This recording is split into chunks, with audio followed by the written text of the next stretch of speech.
welcome everybody from near and far. Feel free to say hi in the chat and let us know if you're joining us from somewhere other than Pittsburgh, PA. Like to welcome Kevin and Ken here to speak with us today. They are the only session. They're going to take up most of our time since we're keeping our meetings shorter. A few things before I let them get started.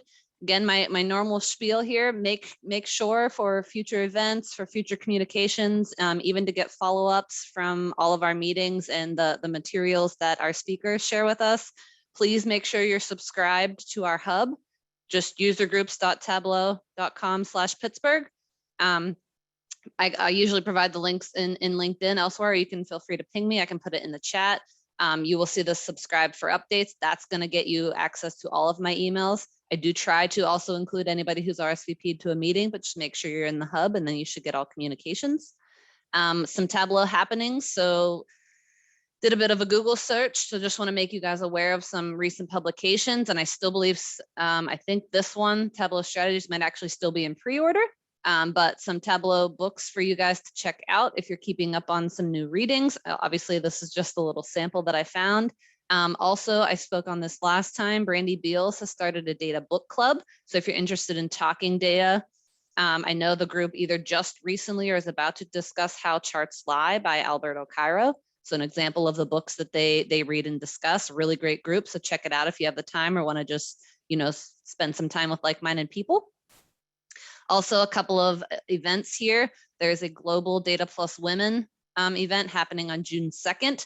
A lot of great speakers in this one. Obviously, don't need to be a woman to join it. So check out the lineup. And if you're interested, the links are here. I'm putting them all in the PowerPoint. So once I share it, you'll be able to access those as well, or a simple Google search should find it. There's also, we recently got news of a data leadership collaborative. So if you're a data leader in your community and you want to get involved in events, there's publications, there's a bunch of information on this website, dataleadershipcollaborative.com. Go check it out and get involved. And then also recently, hopefully if you're a Tableau public only, right? Maybe you don't have desktop license or want something free to use at home, right? You can now do web authoring from Tableau Public. So new feature update there. Oops, I don't know why my PowerPoint is pausing. Here we go. So today, what our topic here, a little obscure, a little random, and a lot useful. So Ken and Kevin are going to walk us through 4 general techniques that they use and a bunch of use cases for those. And again, the use cases may not be something you use particularly, but they use most of these techniques in their day-to-day work. A little bit about them. Kevin is a manager at manager of business intelligence at Unifund. He has about 15 years of analytics experience. He's a 2-time Tableau Zen Master, a Tableau Public Ambassador, and has 4 Iron Viz top 10 finishes, and is the 2nd most favorited author on Tableau Public. Obviously, hopefully, if you know his name, you know he is a very active member of the Tableau community, and both he and Ken have, they frequently blog and actually have their own website, so check it out, link is below. I'll throw that in the chat as well.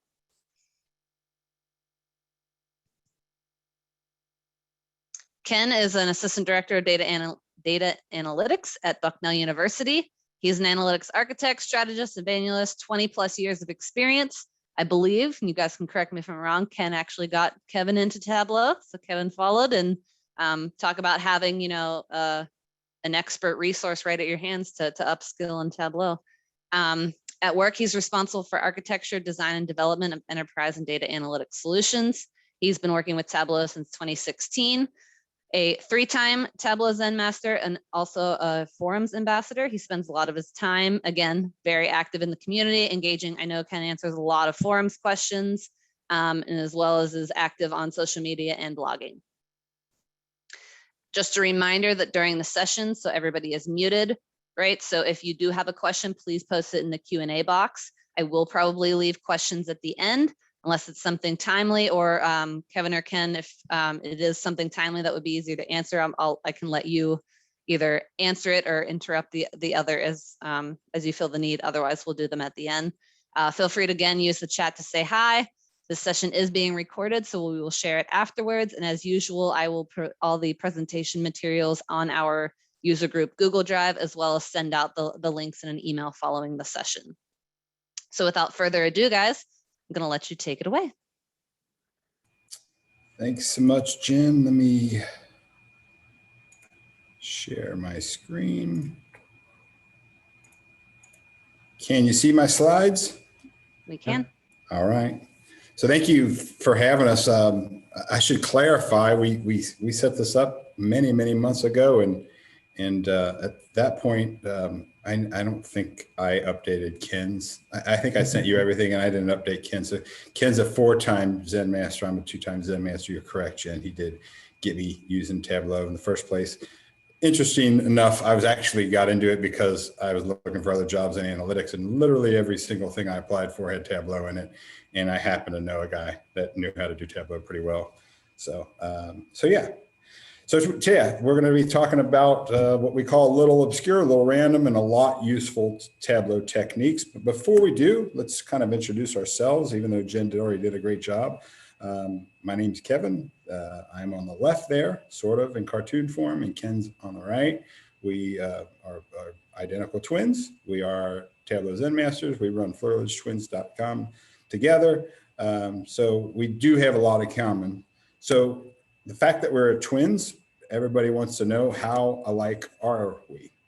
Well, we can look at some, I don't know if I want to call it data, but we can look at some aspects of our life to kind of show how alike or different we are. So where we live, I live in Burlington, Kentucky, which is about 20 minutes outside of Cincinnati, Ohio.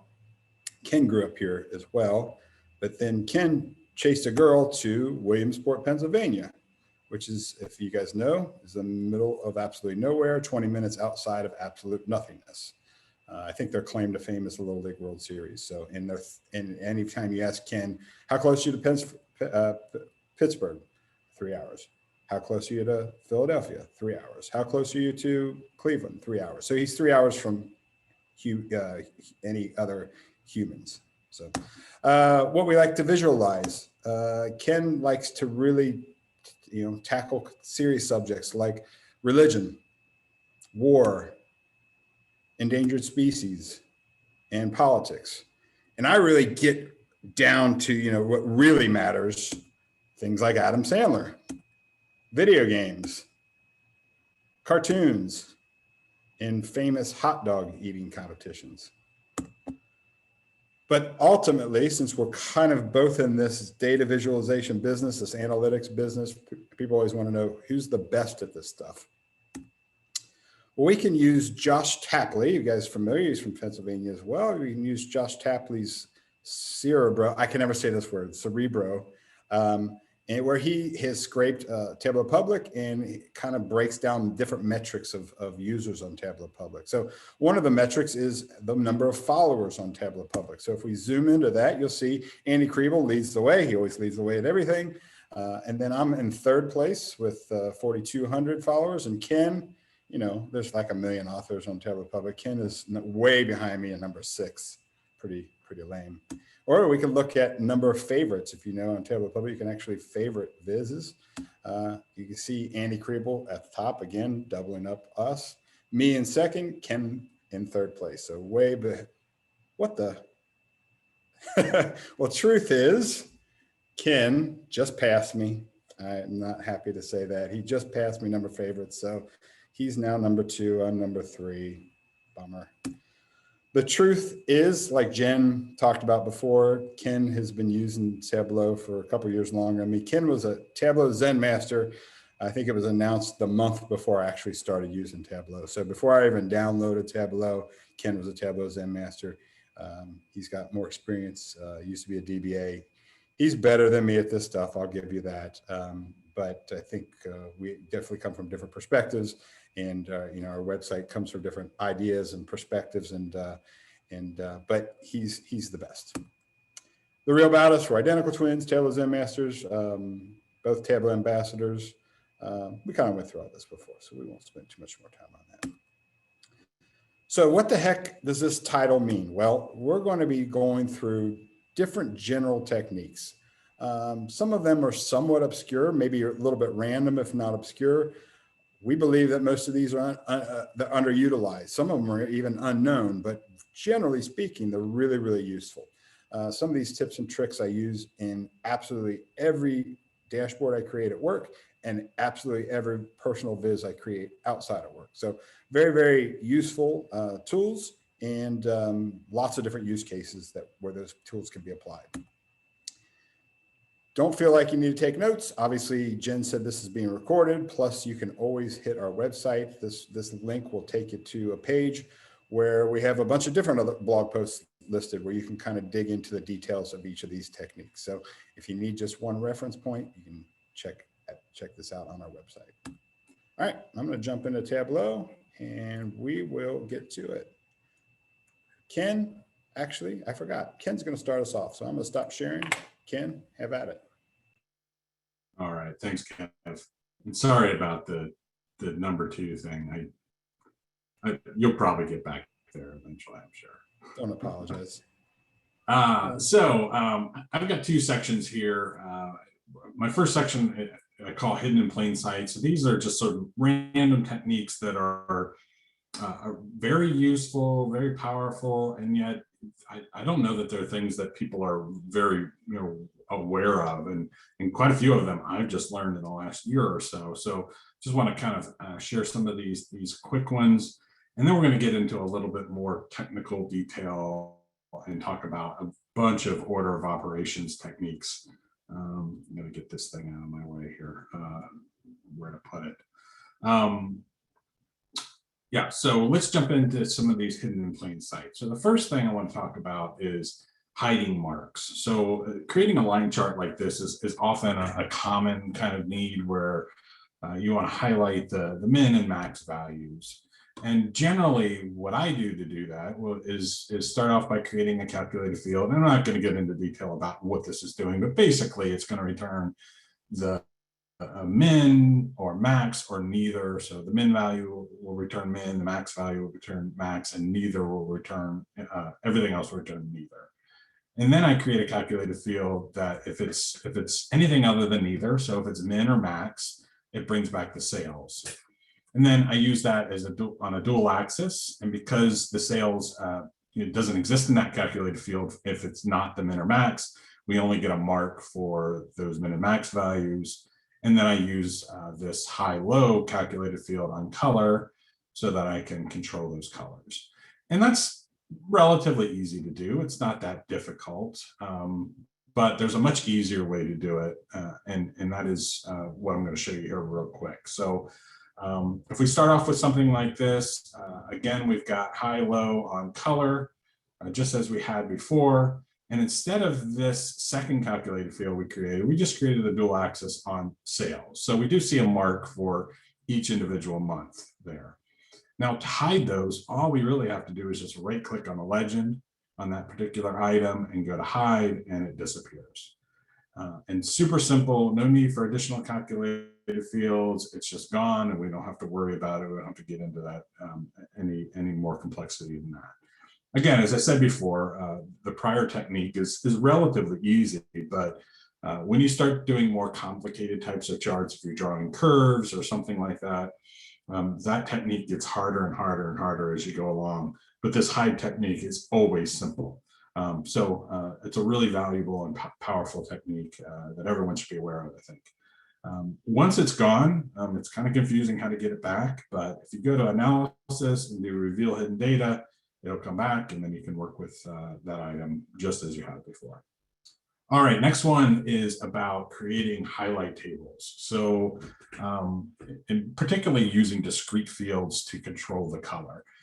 So here's an example of a highlight table that has, it's a cross tab with segment and subcategory, and I'm showing profit ratio. And what I wanted to do with this is highlight my top 2 profit ratios and in 2 separate colors, a dark blue and a light blue, and then highlight my bottom 2 profit ratios in a dark orange and light orange.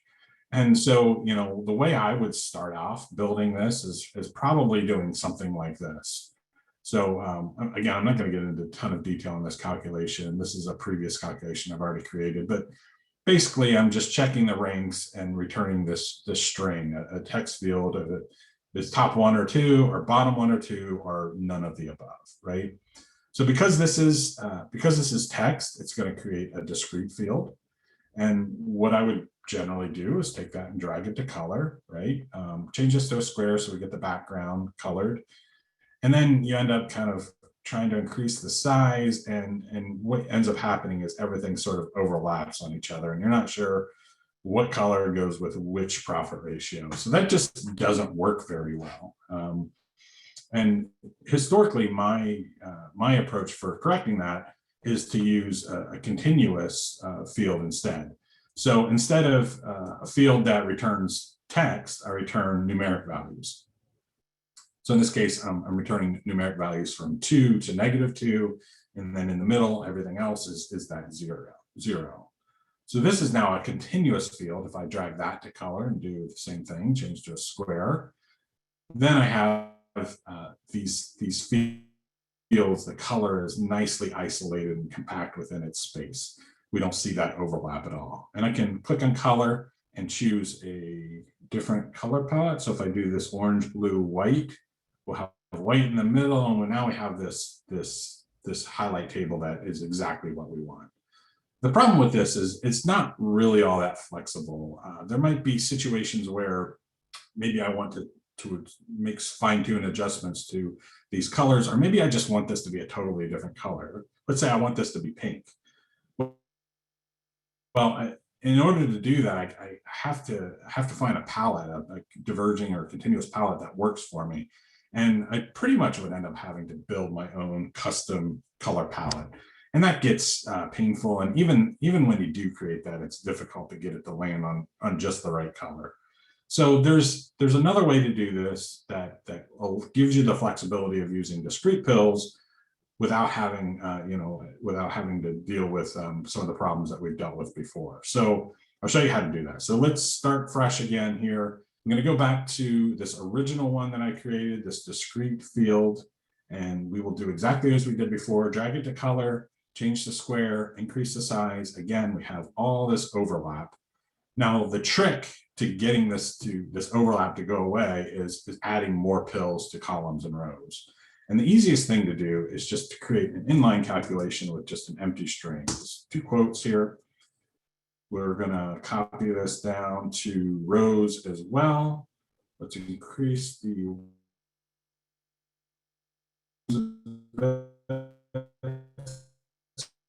you can see them, and now I'll just hide it confined to its space. There's no overlap, and because this is discrete color, I just got a message that my internet connection is unstable, so hopefully I'm not choppy or anything like that.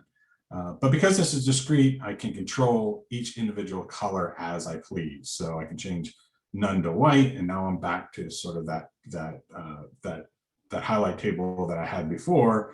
But I can also individually change these colors as desired. So if I want that second highest profit ratio to pink, I can do that, and I get the pink there.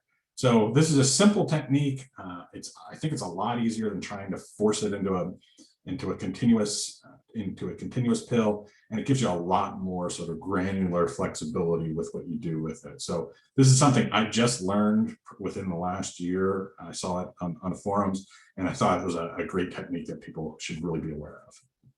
All right, so my last one has to do with Excel tables. So I will often see Excel tables or Excel files kind of like this mess here. And a lot of times it'll come from some sort of enterprise system that tries to create this really pretty formatted report. And, it's got, these separate tables in this very formatted way. But it's very hard to work with in Tableau. And in this case, these are 2 totally separate pieces of information. We've got subcategory sales from Superstore, and then we have Russian author novels and the years. And if we try to connect to this in Tableau, it's a bit of a mess. So let's do that. Let's connect to the Excel spreadsheet. We can see that it just sort of crams all this together, and it's really almost impossible to work with. So there are a couple of techniques for doing some simple things that we can do to make this easier to work with. So one thing is to format these as tables in Excel. So if I highlight each of these tables and click this Format as Table button, I can select any of the format options. It doesn't really matter for this. So I'll select that one. And then I'll format this one as a table as well. And I'm going to save this as a different name. Formatted. Oops. Now I'm going to reconnect to that now formatted spreadsheet here. So what's happened is, as Tableau is connected to this new spreadsheet, it still has that tables one. That's just the full sort of messy spreadsheet, but it's actually seen that we've saved these named tables in Excel, and you can actually give the tables names in Excel, and it actually brings those in separately, and you can work with each individual set of data in separately as if they're separate tables. So I think that's a really cool option for cleaning up those sort of overly formatted spreadsheets. Now, as I was preparing this presentation about a month ago, I actually discovered this, that you can do this a whole lot easier than even that. You don't even have to touch the Excel spreadsheet. So let's remove that table. Let's connect back to the non-formatted spreadsheet. Again, we just have this tables thing. Let's get rid of that. If we turn on the data interpreter, Tableau actually looks at that spreadsheet, sees that there are two sections of data that seem sort of independent of each other, and creates these sort of virtual tables for you. And you can see the cell ranges there. And if I drag those in, I'll see my author data and my subcategory data individually, and I can work with them separately without any need to go back and do anything with Excel. So my recommendation is always start, if you have ugly, messy Excel or any sort of text data or any of that kind of thing, turn on the data interpreter and see what Tableau can do with it. See if it can get it into the right structure before going back and making changes to the spreadsheet. So I think that's a nice technique and just something everyone should be really aware of. All right, so let's get into a little bit more technical and more specific item, the order of operations. So in my opinion, the Tableau order of operations is one of the most critical pieces of knowledge you really need to understand and master to get really good at Tableau. So I'm going to share 4 techniques for sort of bending the order of operations to your will to get Tableau to do exactly what you want in the order that you want them to be done. I have a blog on this. The link Kevin shared before has a link to that blog. It has a couple of additional techniques to these. So again, no need to take notes or anything like that. Just refer back to the blog as it goes into a lot of detail on these. So let's first talk briefly about the order of operations. I think, for most people who have been using for Tableau at any amount of time, you're probably somewhat familiar with this. This is the standard documentation that you see throughout Tableau's documentation. And it just shows at the very top, the first things that get computed. So we've got our extract filters, which are the very first things that happen in the order of operations. And then that, as we move down, these are things that get computed later on, all the way down to the end where we've got trend lines and reference lines, which are the very last things that get computed in the order of operations. So understanding the order of these things and what's happening on your view can be really helpful in making Tableau work the way you want, or to fix problems that are coming up as you're working with these different things. So one of the first problems I often see have to do with fixed LODs. So particularly I see this with people that are relatively new to LODs and just sort of getting their feet wet. And I know I ran into this problem, and this is a very common, one of the most basic sorts of order of operations problems that you see. So here's an example with Superstore where I'm showing all the customers and the first order date.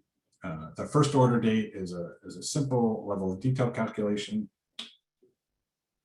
that basically just fixes on customer name and gets the minimum order date. But for my users, I want them to not only just see the overall first order date, I want them to be able to look at specific categories. So when was the first time that Aaron Bergman bought office supplies, for example, as opposed to any product? So I've created a filter on category to allow them to start drilling into that.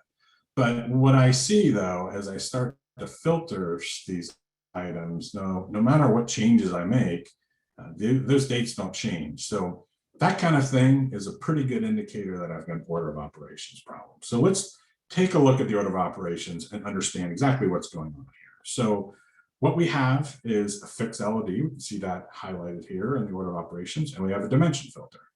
So this fixed LOD, you can see, computes before dimension filters. So Tableau is looking at the entire data set. Using that LOD, it's getting the minimum order date, the first order date for each of those customers. And it's doing that before the filter applies. So it's getting that minimum order date and then chopping the data down, cutting the data down into a subset.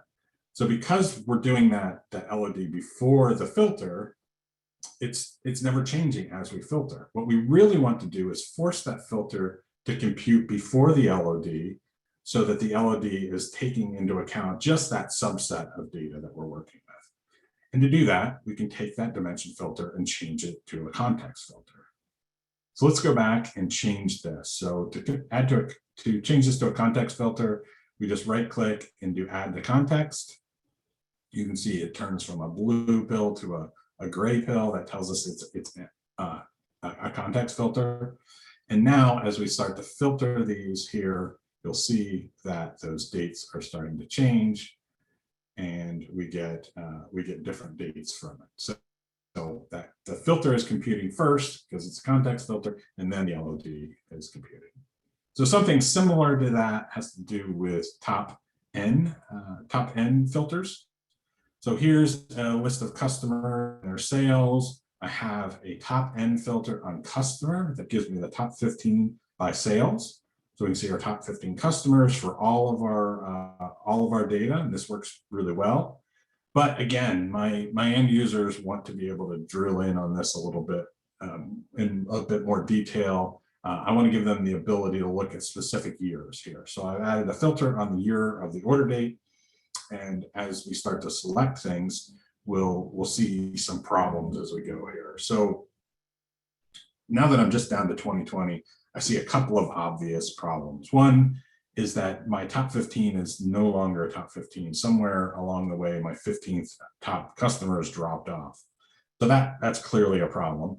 And my 14th customer only has $13 of sales, which seems a little low for my 14th biggest customer.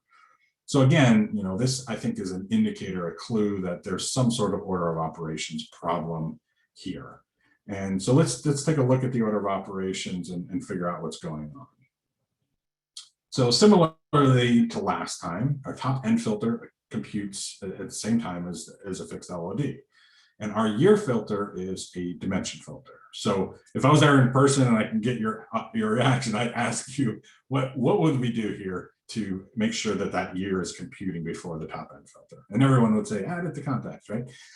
So if we just go back and add this year filter to context, it's going to push that calculated field up in the order of operations. And now we can see that we get our full top 15, and we're getting more reasonable numbers for our top 15 customers.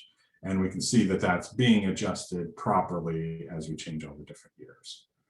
So that context filter, these two tips with context filters, particularly as they relate to LODs or fixed LODs and top N filters, are the most common types of problems that I see with the order of operations. So knowing when and where to add to context or to remove from context is a really critical piece of information to know. All right, and those are somewhat simple. These next two are a little bit more complicated as we're dealing with table calculations. So let's take a look at these here. I've eased you into it with the context filter examples. So here we have an example. We're showing all the cities and states in the US and sales, and we're ranking them, right? And so we can see, so Philadelphia here is number 5, and I don't see any other Pennsylvanias here. So this is great. This works perfectly. But I want people to be able to filter down to specific states and see the ranks of the cities within that state. So we're in Pennsylvania. I live in Pennsylvania. I'm going to filter to Pennsylvania here.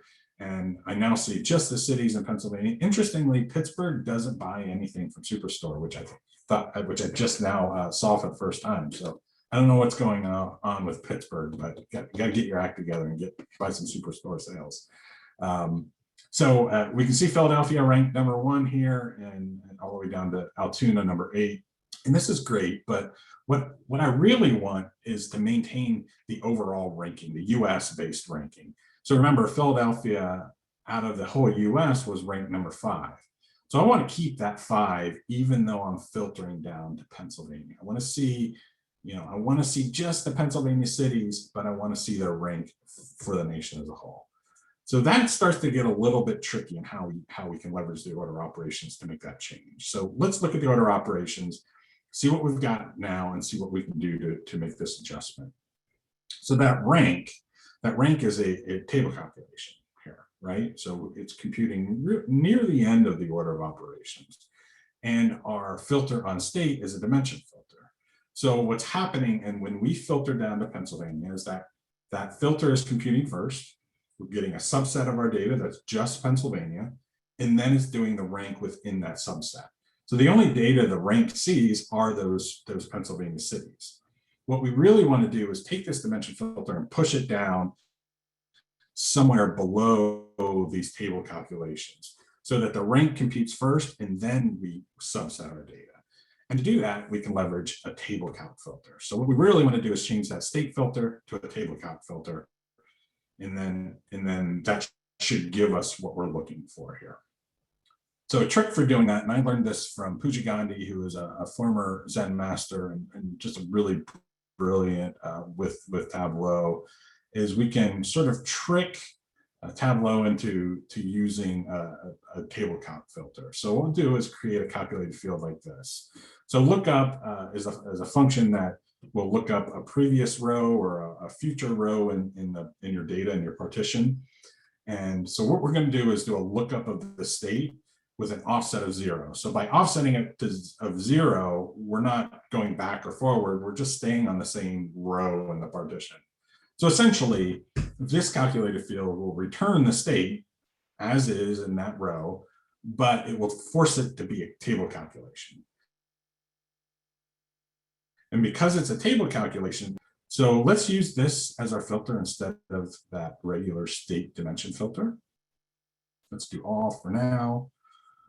Show the filter and change it to single value. And so we're back to having just our normal list here. We can see Philadelphia #5. And then when I filter on Pennsylvania, you'll see that it retains that, understand what that's doing again. Our table calculation is computing first with the whole set of data. So it's looking at all the cities in the country. We're assigning 5 to Philadelphia. And only after we get that rank are we using this table calculation filter to then subset the data down to just Pennsylvania. So that's a really powerful, it's kind of complicated, but it's a really powerful trick. It's something I use all the time in Tableau to do interesting and things like this to make it operate in the order that I want it to go.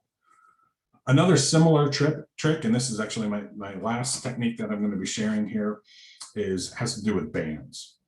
So I like to use these bands as something like this that shows the growth from 2019 over 2020.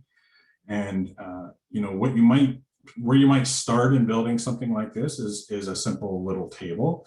So we've got the year, we've got the sales, and I've just created a quick table calculation here to give me the % difference. So it's just calculating the difference in 2020 sales over 2019 sales. And what we really want to be able to do is isolate just this value. So you might think, well, I'll just filter out 2019, right? And then I can start there. But as soon as you filter out 2019, you're losing the table calc. And again, this is the dimension filter. This year is a dimension filter. So that's computing first.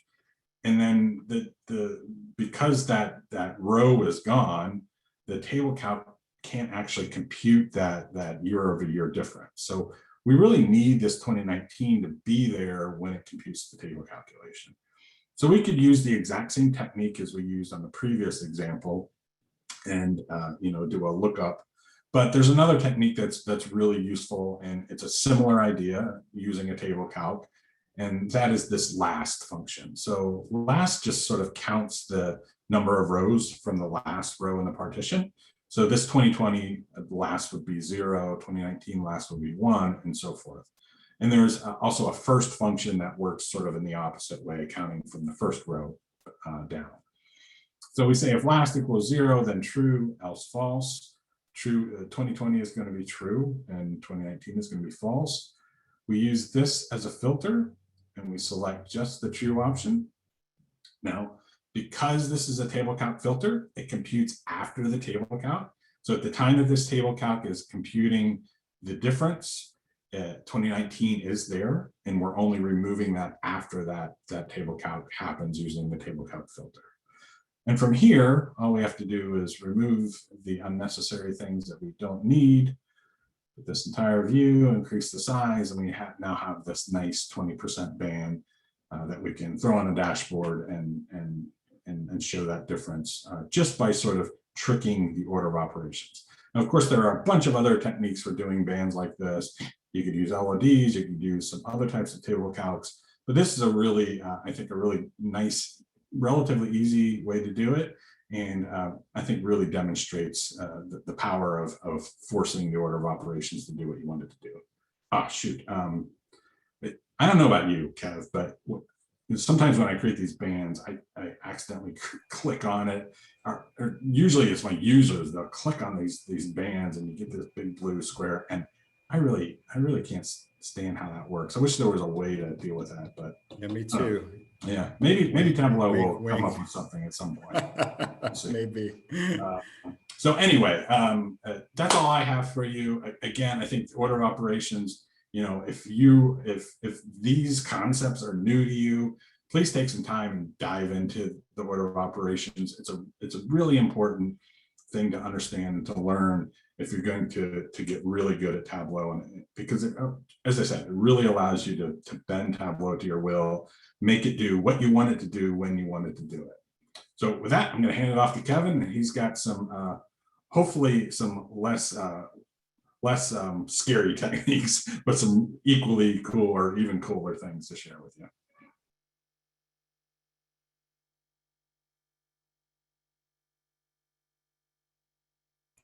Rookie mistake, I'm on mute. I probably do that like 5 times a day. So can everybody see my screen okay?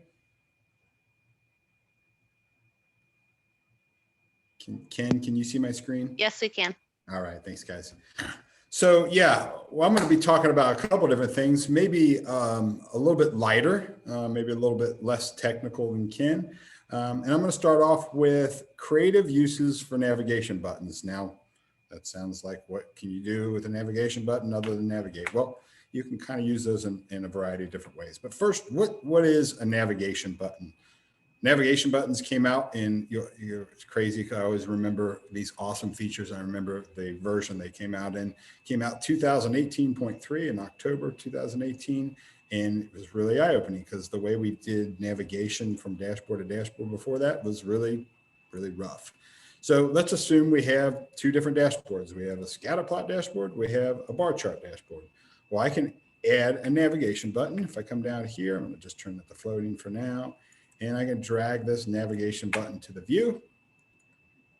Just kind of move that around. I can edit this button. I can choose to navigate to the bar charts dashboard. I can add this as a text button or an image button.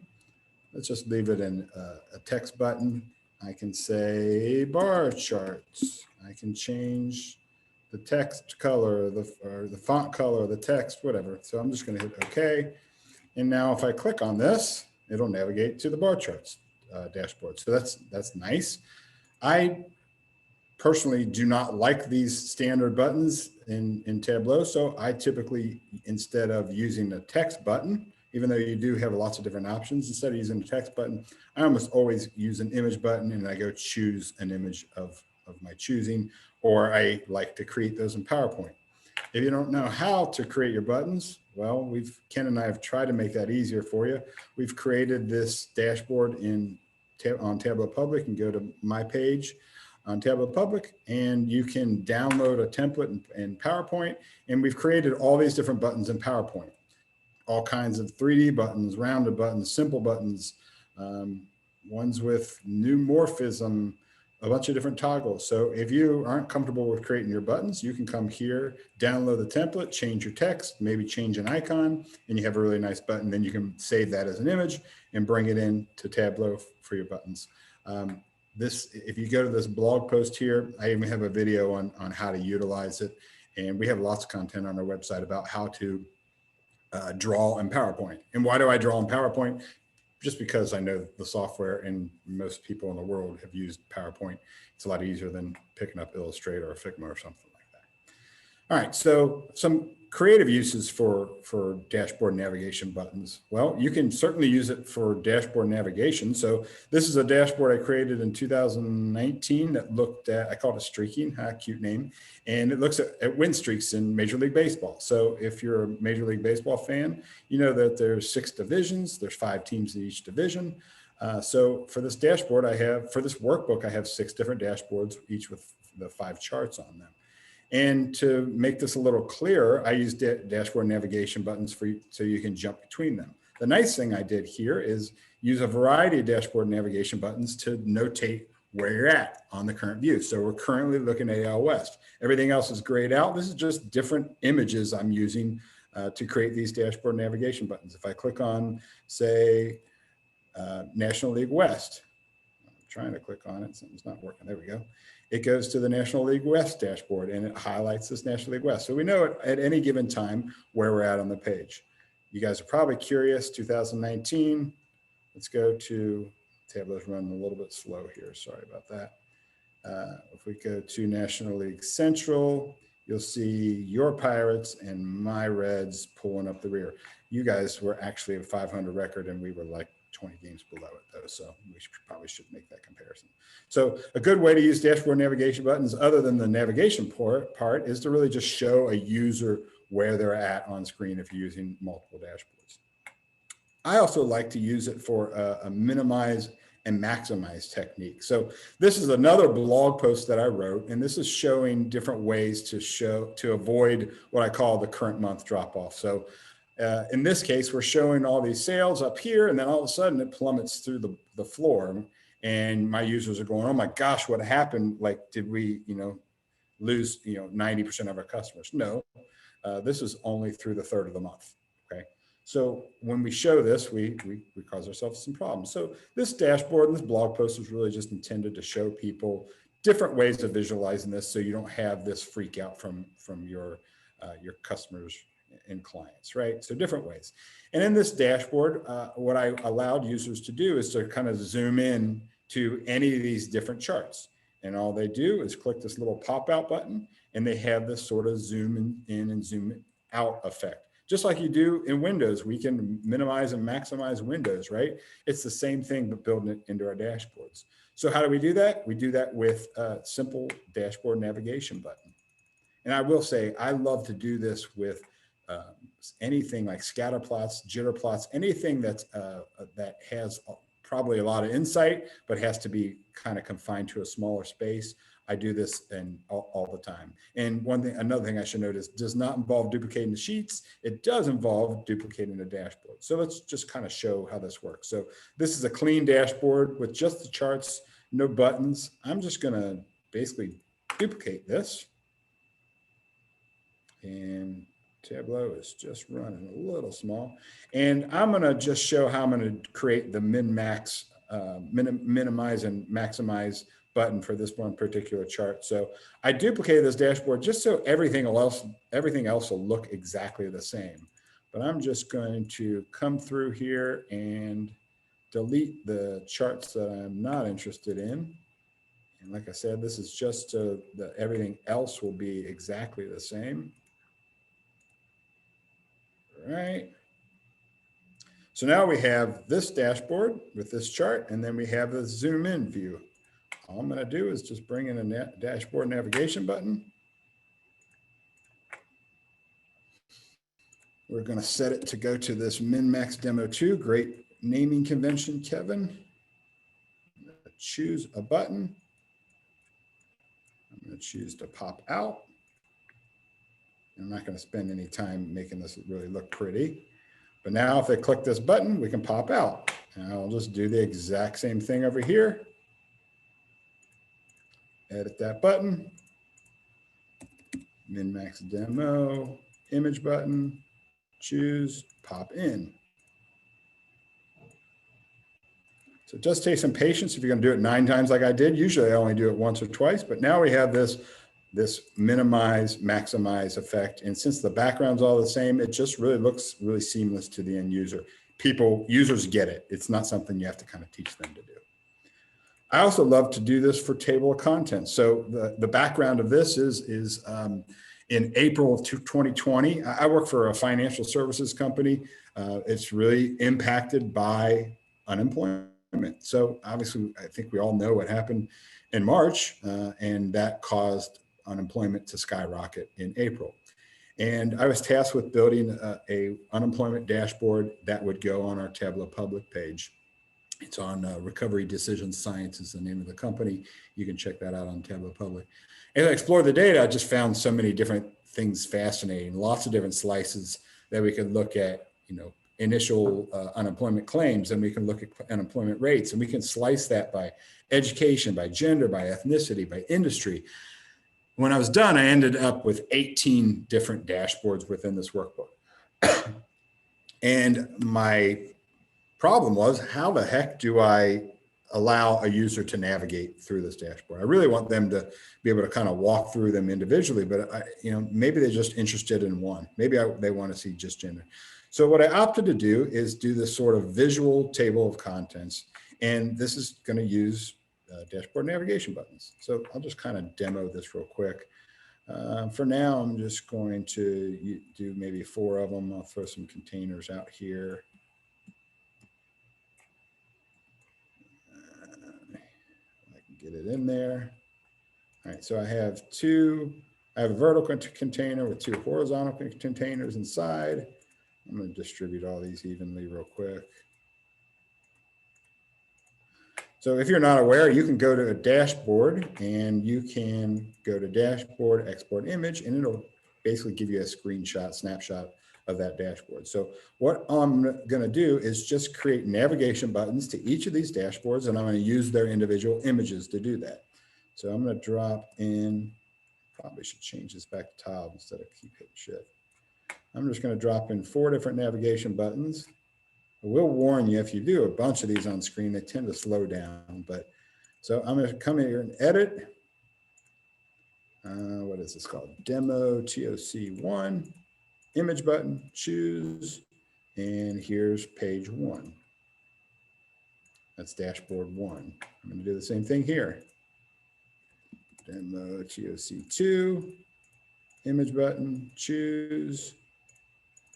I'm not going to make you watch me do 4 of them, but essentially what we could do is, I like to kind of give this an outline, add a little header, but now we basically have this visual table of contents. If I click on this, it's going to jump to that dashboard, and then I've got it set to where I can just jump right back.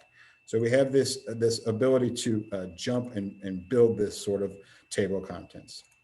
Now, you may be looking at this, and if you're looking really, really closely, and you're probably seeing these spikes right here, spikes in unemployment. Well, why is this spike at the end of the chart when we are a year and 2 months past when those spikes actually occurred? The reason is because I'm using images. So I am actually, when I first built this dashboard, I used an image and turned that image into a dashboard navigation button. You're probably saying, okay, well, couldn't that be confusing to a user? Absolutely, 100%. We thought that the charts were so small, you couldn't really tell what was going on. So having it as sort of the static view was perfectly okay. A user wants to understand more information, they can simply click the button and go to it. But you may have a need. We have some visual table of contents where it's only 4 buttons and you can see the charts really, really clearly. And in those cases, we've chosen to create more of instead of a static table of contents, more of a dynamic table of contents. So how might we do something like that? Well, when I created the static table of contents, I was creating this sort of image of the entire dashboard. In a dynamic table of contents, well, we're on a dashboard, just like any other dashboard. We can't add other dashboards to our dashboard. What we can do is add sheets to our dashboard. So what we could do is, instead of adding this entire dashboard, we could add a sheet to the dashboard. So it's not going to be very pretty, but here's the first sheet. This is this sheet right here. I'm just going to drop that on the dashboard, and we'll drop another one, and I'm not going to tile anything. I'm just going to throw it on here for now. So we have this sheet for dashboard 1, this sheet for dashboard 2. This is a sheet. It's tied to our data. It's updating with the data just like it would on any other dashboard. And then we can use this as this dynamic table of contents. It's a dynamic sheet. It's updating. But the problem is, how do I click on this to make it go to the dashboard? Well, it's not, it's just a sheet. It's not a dashboard navigation button. It's not, it doesn't allow me to go to that. So for that, I'm in a table, and we'll come back to it after we start talking about my next section. All right, next section. This is probably my favorite 20-minute presentation I've ever done. And it is about transparent shapes and images and their massive number of use cases. Most people, when I talk to them about transparent shapes and images, they go, I have absolutely no idea what you're talking about. Well, I'm going to show you. I'm going to jump back to PowerPoint, and I'm going to show you what a transparent shape is to start. So let's just get rid of this for now. I'm going to go to Insert, Shape, and I'm going to drag a square out. So I have a square. I could right-click on this square, save it as a picture. I could bring that in as an image in Tableau, and I'd have a yellow square, or I could save it in the shapes repository. So I have a shape in Tableau, and I can bring that in when I need a shape. But what I'm going to do here is I'm going to go to Shape Fill, and I'm going to say No Fill. Okay, now the center of that's transparent. What if I go to Shape Outline and go No Outline? Well, that image has now disappeared, right? Well, it's still there. If I select it, you can see that this image is still there. It's just completely transparent. I can then right-click, save as picture, load it into my shapes repository, or just save it on my computer. And I now have this transparent shape / image. And I'm going to show you why these are powerful in Tableau. I click over a little bit. All right, so my boss, Jeff Schaefer, he's a Tableau Zen Master Hall of Famer. He recently released a blog post on how to get rid of the ABC. I actually had used this, used a method using a transparent shape to do that. So let me just kind of dig into the details here. Why this ABC shows up? Well, if we create a table just using dimensions, and sometimes we do that, I do it quite often to kind of show this sort of hierarchy. We have this ABC thing here. So lots of different ways that we can use to get rid of it. Sometimes people just change it to a circle, and then they change the opacity to 0. Well, one thing you got is this sort of weird experience. A user could click it, or they can kind of see it. So I don't really like that. They could change it to a polygon. This is what I used to do, change it to a polygon. Well, polygons, that's perfect, right? Well, guess what? If you like animated transitions, which came out, I think, the beginning of 2020, polygons break that. Even if you have a sheet with a polygon on there, it'll break, the entire dashboard won't animate. So I don't use that method anymore. Some people just do this. We double click here and do single quotes. Apologize, Tableau tends to be running slow. And then we throw that on text. Okay, it's gone, but now we still have this square that I can select. It even shows quote in the tooltip. So what I like to do is use a transparent shape. It is the cleanest of them all. So I'm just going to go to Shape. I'm going to click More Shapes. I have this folder called Transparent. I even put an @ symbol in front of it so it appears at the top. And you can't see the shapes in here, but I've got some transparent shapes in here. I'm going to pick my circle, apply a transparent shape, hit OK. All right, so it disappears. That's great. It's not in the tooltip. And what's best is that I can't select it. And this this key point of not being able to select it will be huge later on. So every time I create any sort of table using just dimensions in that ABC, I just add a transparent shape to get rid of it. All right, so what if we have a chart like this, or want to get a chart like this? So this is a chart that a very common thing that I do at work. We have these models that help something else. I won't get into the details, help it perform better. So in this case, I'm looking at a percentage of accounts versus the total percent of profit. So if we were to just say, I'll pick 20 random accounts, 20% of our accounts randomly, I would expect about 20% of the profit, or 30% of our accounts, we'd expect 30% of the profit. So this is our random line. And this purple line is how our model improves that. So at 30% of the accounts, we're getting, 47% of the profit. So this is a really common chart that I use at work. And it usually ends up starting like this. We have a dual axis, one showing a line, one showing a circle, and we have these marks on every point. Well, if I want to just only show the 30% mark, for example, I may do something like, if the percentage equals 0.3, then give me the sum of the profit, else null. And then I'll drag this up and I'll replace my dual axis with this. And you know what? There's no reason to do all that. All we really need to do is change this to a shape. And then I'll slide percentage of accounts onto shape. And then you see it assigned all these different marks. I'm going to pick them all but 0.3.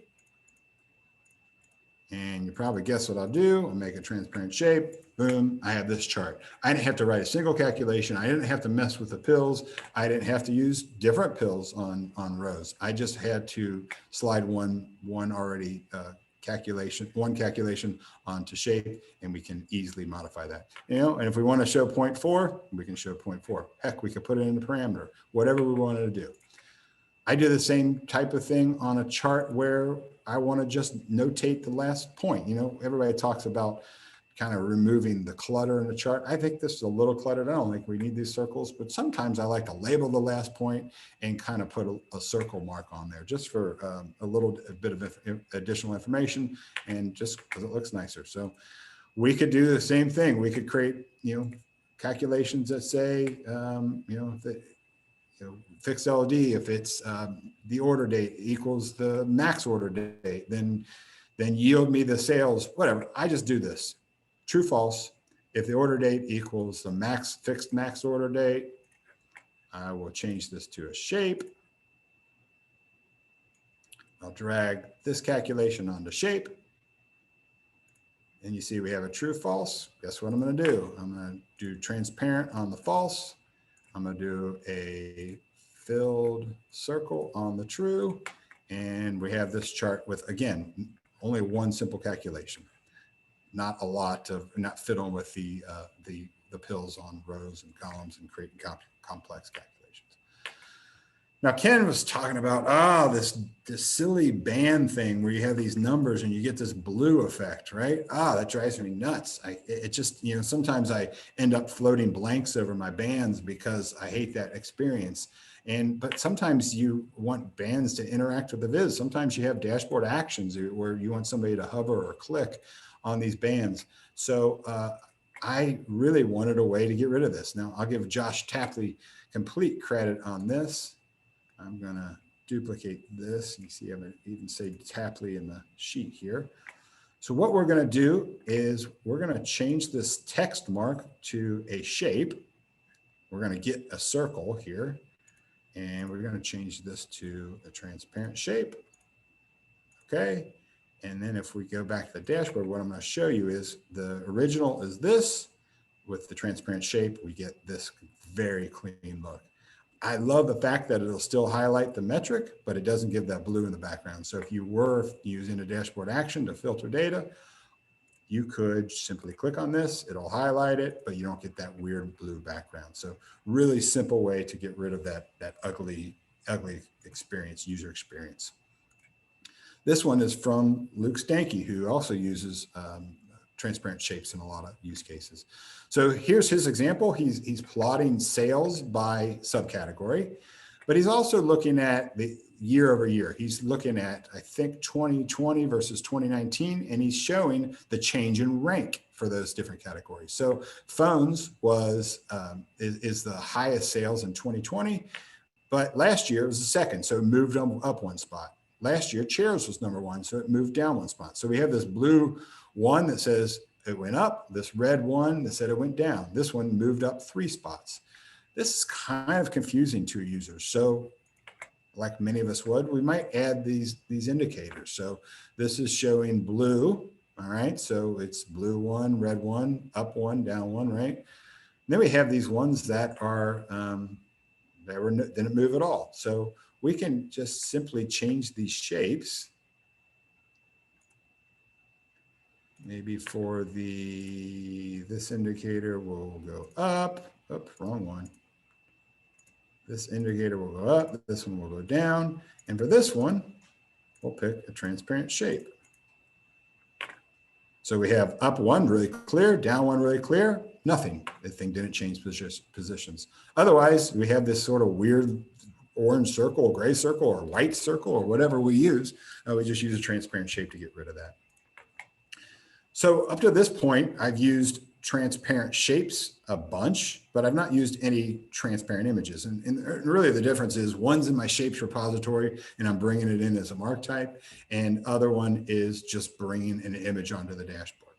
So in this case, I'm going to actually use a transparent image. So when we are adding text to a dashboard, if you type a full URL, you can get a hyperlink. So here I said this text was pulled directly from https:// and if I click on that, it'll actually go to that link, right? What if I just want a hyperlink inside of text? I don't want to type out, for Tableau software, I don't want to type out https:// I just want to embed this hyperlink on the Tableau software. To my knowledge, there's no way to do that within a text box in Tableau, but you can use a transparent shape to do that. So I'm going to change this to floating. I am going to drag out this image button. Not a button at all. I don't know why I called it that. I'm just going to drag out an image. And I'm going to come here and choose a transparent shape. Doesn't really matter which one I pick. Hit OK. And I actually forgot to do something. Let me edit this image. And what you see as part of an image is you have a target URL. So I can type, see if I can type it without screwing up. Below. Typing on a laptop, and I'm terrible at it. So we add a URL, this transparent shape. We'll size this up a little bit. And now when I hover, I have a hyperlink. So I click on that and we're going to go to tableau.com. So I like to do this. In fact, on this blog post, I've done this a couple different times. Here's a link to my blog post. Here's a link to the blog post. Here's a link to the dashboard itself that I use for these examples. So a really great way to use transparent images. I mentioned this dynamic table of contents earlier. Well, we can use transparent images to allow the navigation. So I told you that we could add these sheets to a dashboard that'll update dynamically and won't confuse the user, but we couldn't figure out how to actually navigate from this sheet. If I click on here, nothing happens. Navigate from the sheet to the actual other dashboard. So what we can do is drag out a navigation button just like we did before. I'm going to drag it to where it covers this entire sheet. I want it to go to page 1, so we'll pick page 1 here. And I'm going to pick image button, and then I'm going to come pick a transparent image. All right, we cannot see a button at all. We can only see this sheet, and the sheet is updating dynamically. But if I click the button, it'll navigate to that dashboard because I have this transparent navigation button floating up on top of this. We've done this a dozen times at work. It's a really, really great way to create this dynamic table of contents. I actually use this exact method in this transparent shapes blog post on our website. If you see, what I wanted is I wanted this kind of nice design. I just wanted to be engaging. So I created these images in PowerPoint. I could have brought all the different buttons in as these hexagons, but what I did is I just made one background image and added this transparent button on top of it. So all these have these transparent buttons on top of it. So they look like individual buttons you can click, and it's really just this transparent thing on top.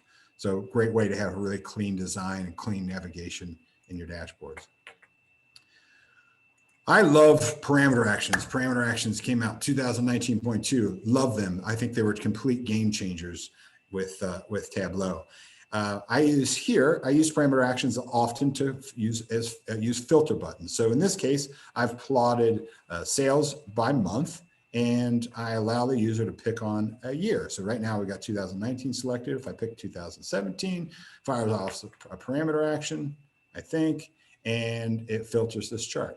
Well, if you're like me and you're little OCD, a little anal retentive, you'll notice this weird outline. There's this weird black outline. It's more prominent on the bottom than it is on top.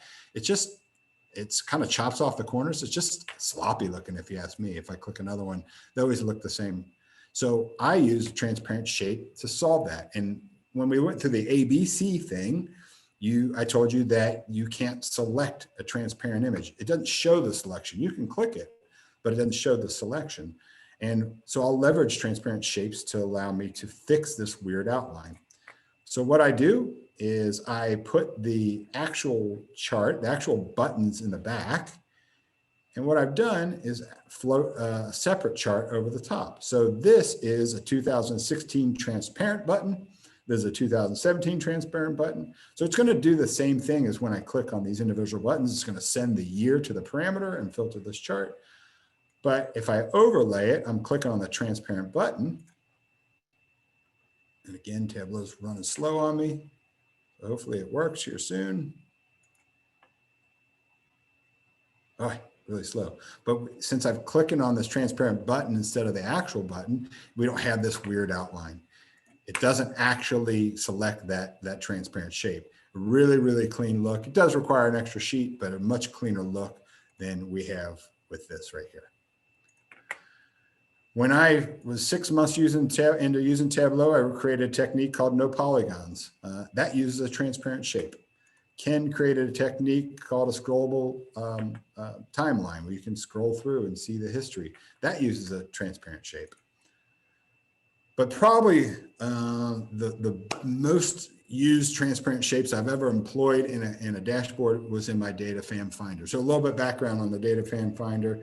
I was really looking for a way to help people in the Tableau community connect with one another. When people start traveling, you know, if I fly out to Phoenix or Pittsburgh, I'd like to connect with people, maybe have dinner with some people that I know or other like-minded folks. So I allowed people to register their name on what I call the Data Fam Finder. Then their marks would show in this chart. And what they could do from there is say, all right, I'm going to fly to Brazil. I can click on Brazil. We'll see if it works because of Tableau. It uses what do we call this? Somebody help me out. I can't think of what it's called. And it basically highlights within a calculation. Buffer, thank you. Gosh, totally went blank. Thank you. Use a buffer calculation, shows this buffer and shows me everybody that's in this 1,000 miles of my mark. I can click up here in Russia and it's going to create a buffer calculation. And you can see this buffer's higher. This is all about the map projection. It's really showing 1,000 miles or 1,000 kilometers either way, just how the projection works. And it shows Alexei Varlamov is in that region. But you probably noticed is I'm allowing the user to click anywhere, even if there's not a mark there. So what I've done is actually get a list of 26,000 different cities in the world. And I brought those in as marks because I can't just click on a map. In fact, I'll show you this. If I come over here to the map with no marks, I can't click over here. It doesn't do anything. There's no mark. I have to, well, it moved the buffer because I clicked it on the other one. But if I click over here, nothing happens. There's no mark. I can only, you see the cursor, hand cursor only comes up when there's a mark, but I can't click here. Nothing happens. It's trying to zoom in.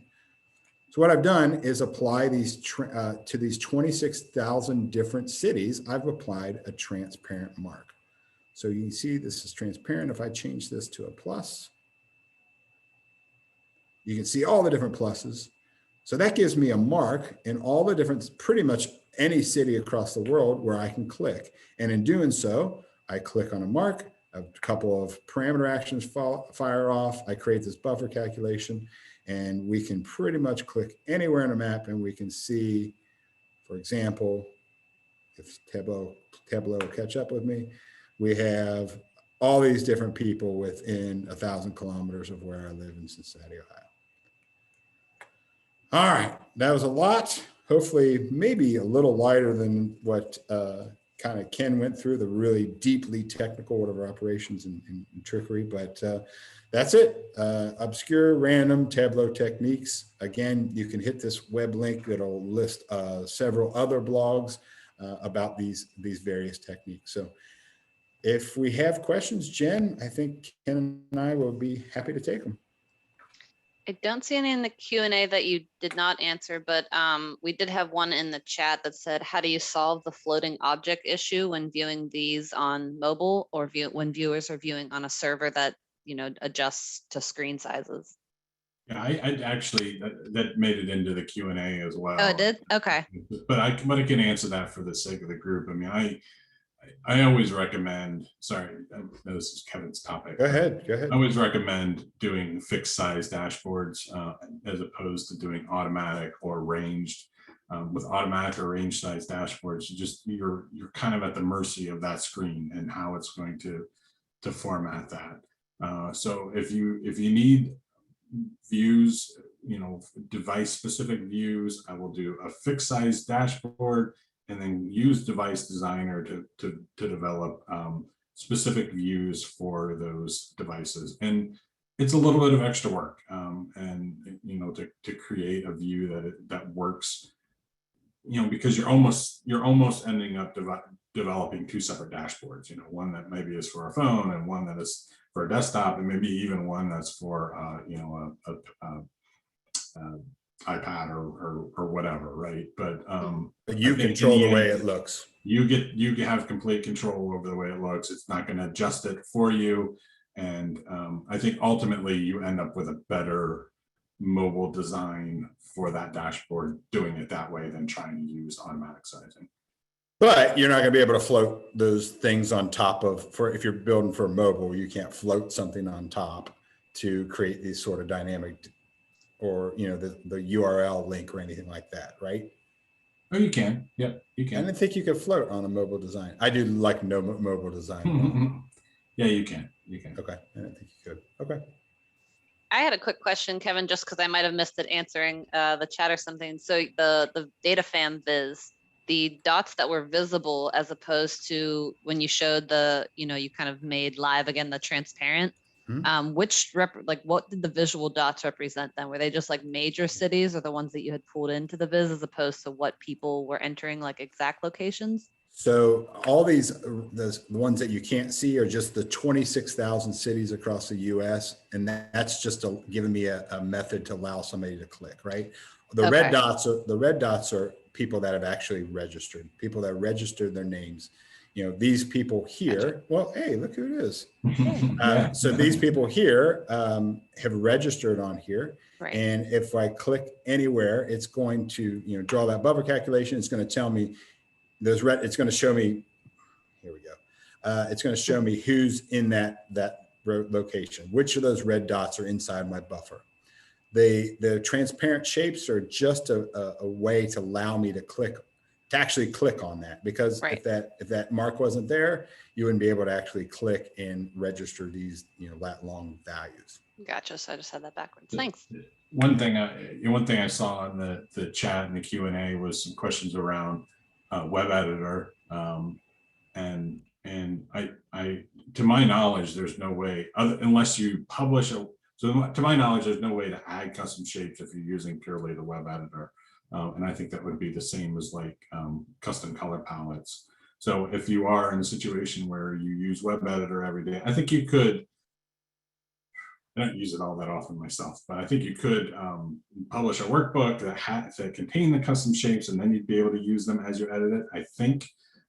But I know that, you know, I've seen the web editor come a long way in the past number of years. And so I would not be surprised to see, you know, them continuing to get, you know, they're getting closer and closer to parity with desktop. So I'm not saying that I would expect to see that, but I wouldn't be surprised to see that at some point in the future. I would expect to see it. I mean, they have the ability now on Tableau Public just where you can actually create a viz on Tableau Public. You don't even need to download the application. So I think that's the goal, is to be able to do, you know, 100% of what you can do in desktop, you can do on there. So on web edit. So I'd expect that would be in place. Interestingly, Dave Stratton mentioned that in the web editor, this is probably the only example of something you can do in the web editor that you can't do in desktop that I've ever seen, that you can actually type a URL into a text box and then right click and edit it and change the text. So so if you are using web editor, you don't have to do the floating text box to get a URL. So kind of cool. No idea. I had no idea either, but yeah. Dave, we're stealing that. That's got to go in a tips blog post. Yeah, web authoring only appears to be. Do you have any other questions coming through the Q&A or the chat? Thank you, Dave. You taught them something today. He said you hover over it, you don't right click, but Okay. There's a way to do it. So I'm going to share my screen again real quick just to do some wrap up. So as a reminder, guys, so a lot of community initiatives that you can get involved to, you know, not only learn if you're new to Tableau, but also up your skills no matter what level you're at. So I go through these, and again, I'll be sharing this PowerPoint. Somebody asked about the recording. So just a reminder, you will get this recording as well as any resources that I can share with you from today's prep. Obviously, if you go to Ken and Kevin's site, all of their, you know, blogs are there, and pretty much everything that they've created is probably on there somewhere. So you should be able to answer any of the questions that you had today, or look up anything that they shared today. Our next TUG meeting, so just a reminder, it's going to be in July or August. So I'm still working on dates depending on who can join. So just an FYI, it's going to feature a certification panel discussion. So if you're looking to take a certification, if you've already taken one, feel free to attend that. You're going to get a chance to win a free e-learning code. So that's Tableau's platform, lots of videos and things on there. You can earn badges. That'll be the giveaway. Certainly, if you have taken any of the certifications, please reach out to me if you'd like to be on this panel. If you notice when you RSVP'd for this event, I did get a lot of good questions. So if you do have questions for that event, feel free to email at pghtug@gmail.com, the email that you see at the bottom right, and let me know so we can kind of prepare the panel ahead of time to have good answers for you. So again, reminder, July, August will be our next meetup. Please, if you have any anything that you want to share, whether it's something you've done at work, you just want to give your Tableau story, maybe do a quick tip and trick. See, Dave even helped without even knowing that he was going to do that today. So if you have a tip or trick that you'd like to share with the group, I'm happy to kind of coordinate a tips and tricks session if I get enough participants. And lastly, to do a little giveaway here. So in the chat window, so the first people or persons to answer either of the questions below, what celebrity does Kevin like to visit about in his free time, and where in PA does Ken live? I'll provide gift cards to the first people that give those correct answers. So looks like I got Corey with Adam Sandler. That is correct. And Kylie got Williamsport. So wow, guys, you were just ready for that. Yeah, that was no time at all. Yeah.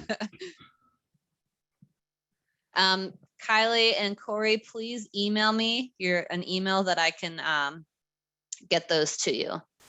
Other than that, though, I want to thank everybody for their time, especially Ken and Kevin. It was great having you guys. This was a great meeting, and I'm sure everybody took something away from it. Again, feel free to reach out to them, visit their websites if you have questions or want to look at their content. And we will see everybody next time. Thank you so much, everybody. Maybe in person. sometime. Yeah, Hopefully in person. I'm only 3 hours away. I'll be there at some point. All Take right. Thanks for having us. care, everybody. Thanks, guys. Thank you.